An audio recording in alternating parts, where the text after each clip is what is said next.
নমস্কার, the essence of শাস্ত্র চ্যানেলে আপনাদের সবাইকে স্বাগত জানাই। আমরা প্রত্যেকেই একটা বাড়ি বানাই, কোনো পরিকল্পনা ছাড়া, কোনো বাস্তুবিদের পরামর্শ ছাড়া একটা বাড়ি আপনি বানিয়ে ফেলেছেন। এবার সেই বাড়িতে যখনই আপনি বসবাস শুরু করছেন, দেখছেন যে আপনার বিভিন্ন রকম অসুবিধা এসে উপস্থিত। যে ছেলেটি ভালো পড়াশোনা করছিল সে আর পড়তে বসতে চাইছে না, চাকরির জায়গায় উন্নতি নেই, সংসারে অহেতুক ঝামেলা ঝঞ্ঝাট চলছে। এই যে বিষয়গুলি আপনার জন্মছকে দেখা যাচ্ছে, ভালো রাজযোগ আছে, গ্রহগত পজিশন ভালো, তারপরেও সমস্যা, তখন দেখে নিতে হবে যে আপনার বাস্তুর সমস্যা আছে কি না। আমরা যখন কোনো বাড়ি বানাই, যারা কোনো বাস্তুবিদকে দেখিয়ে বাড়ি বানাচ্ছেন তাদের ক্ষেত্রটি আলাদা, কিন্তু যারা কোনো পরিকল্পনা ছাড়া, বাস্তুবিদের পরামর্শ ছাড়া বাড়ি বানিয়ে ফেলেছেন, তাদেরকে কিন্তু কিছু প্রতিকার প্রতিবিধানের প্রয়োজন। নইলে যে বাড়িটাতে আপনি সারা জীবন থাকবেন, বা যেখানে আপনি একটু সুখে শান্তিতে সারা জীবন থাকবেন বলে অনেক টাকা অনেক অর্থ ব্যয় করে একটি বাড়ি বানিয়েছেন, সেই বাড়ি যদি আপনার সমস্যার কারণ হয়ে দাঁড়ায়, তাহলে আপনি কি করবেন?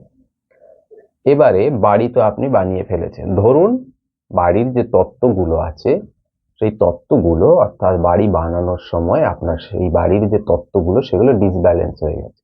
অর্থাৎ আপনার বাড়ির যে দিকটা অগ্নিতত্ত্ব, বাস্তুর যে দিকটা অগ্নিতত্ত্ব, সেখানে আপনি জল তত্ত্বকে স্থাপন করেছেন, জল তত্ত্বের জায়গায় অগ্নিতত্ত্বকে স্থাপন করে দিয়েছেন, ঈশান কোণে বাথরুম করে দিয়েছেন, সেপটিক ট্যাঙ্ক বানিয়ে ফেলেছেন, এরকম নানান কিছু ভুল ভ্রান্তি করে ফেলেছেন। তাহলে কি করবেন? এখন তো সেগুলিকে অন্য জায়গায় স্থাপন করা আপনার পক্ষে আর সম্ভব নয়, কারণ সেগুলো স্থাপন করতে গেলে বাড়িটাকে ভাঙাভাঙি করতে হবে, সেটিও একটি ব্যয় সাপেক্ষ। তাহলে উপায় কি আছে? উপায় হলো, এক তো কোনো বাস্তুবিদকে দেখিয়ে সেটি করতে পারেন, আরেকটি, যদি আপনি সেই খরচটি না করতে পারেন, তাহলে আমি একটি উপায় বলে দিচ্ছি, এটির মাধ্যমে আপনারা কিন্তু এই সমস্যার অনেকটা সমাধান করে নিতে পারেন। কারণ দেখুন, 100% সমাধান কখনোই সম্ভব নয়, কারণ সেই তত্ত্বগুলো ডিসব্যালেন্স হয়ে গিয়েছে।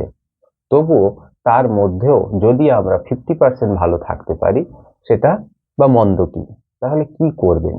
এই যে কাজটির কথা আমি একটু বলবো, এটিকে বলে বাস্তু ঘট স্থাপন। এই বাস্তু ঘট স্থাপন আপনাকে করতে হবে, এটি আপনি নিজেই করে নিতে পারবেন। এটি করার জন্য শুক্রবার দিন প্রয়োজন, অর্থাৎ শুক্রবার দিন এই কাজটি আপনি করবেন। প্রতি সপ্তাহ শুক্রবার কিন্তু কাজটি করতে হবে, একবার করলে হবে না, প্রতি শুক্রবার।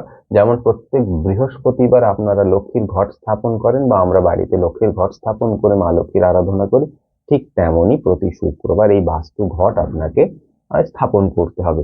আর এই বাস্তু ঘট স্থাপনের জন্য আপনাকে কি কি লাগবে? প্রথমে একটি তামার ঘট নিয়ে নেবেন। এবার সেই তামার ঘটের মধ্যে কিছু জিনিস আপনি দেবেন।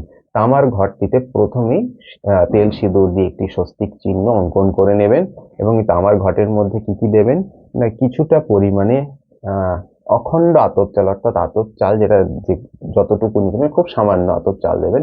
সেই আতপ চালের মধ্যে কোনো যেন ভাঙা চাল না থাকে, একটু বেছে নিয়ে দেবেন। কিছুটা পরিমাণে আতপ চাল দেবেন, একটু ধান দেবেন, 5টি সুপারি দেবেন, 5টি হরিতকি দেবেন, 7টি লক্ষ্মী কড়ি দেবেন, 1 টুকরো লোহা, 1 টুকরো রূপো, 1 টুকরো সোনা।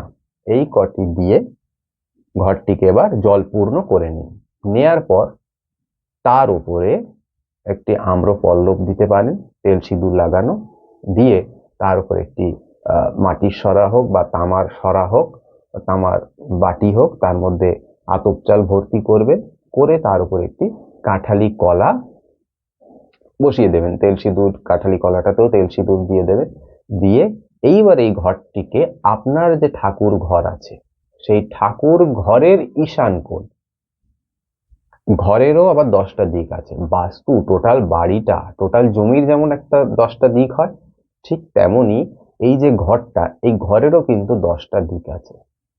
সেই 10টা দিকের মধ্যে উত্তর পূর্ব কর্নার, অর্থাৎ আপনার যে ঠাকুর ঘর, সেই ঠাকুর ঘরের উত্তর পূর্ব কোণে আহ খড়ি মাটি দিয়ে গুলে অষ্টদল পদ্ম অঙ্কন করে নেবেন। যদি আবির দিয়ে আঁকতে পারেন খুব ভালো হয়, না পারলে খড়ি মাটি গুলে যেমন আপনারা আলপনা দেন ওই রকম অষ্টদল পদ্ম একটি অঙ্কন করবেন।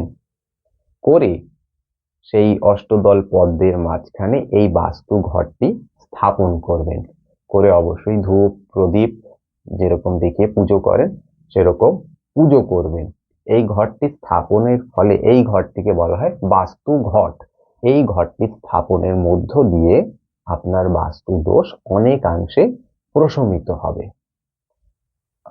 অবশ্যই এই কাজটি করুন, দেখবেন যতটা ভালো থাকা যায়।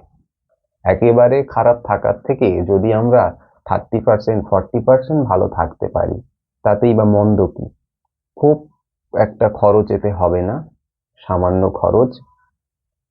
এই উপায়টি করুন, দেখবেন অবশ্যই আপনি বাস্তুর মধ্যে ভালো থাকছেন। আর যদি সম্ভব হয় অবশ্যই কোনো বাস্তুবিদের পরামর্শ নেবেন, বাস্তুবিদকে আপনার বাস্তুটিকে পরিদর্শন করাবেন, তিনি যা যা উপায় বলে দেবেন সেগুলি অবশ্যই করিয়ে নেবেন। আজকের এই পর্যন্ত। ভিডিওটি যদি উপকারে আসে অবশ্যই চ্যানেলটিকে সাবস্ক্রাইব করবেন, লাইক করবেন এবং শেয়ার করবেন। নমস্কার।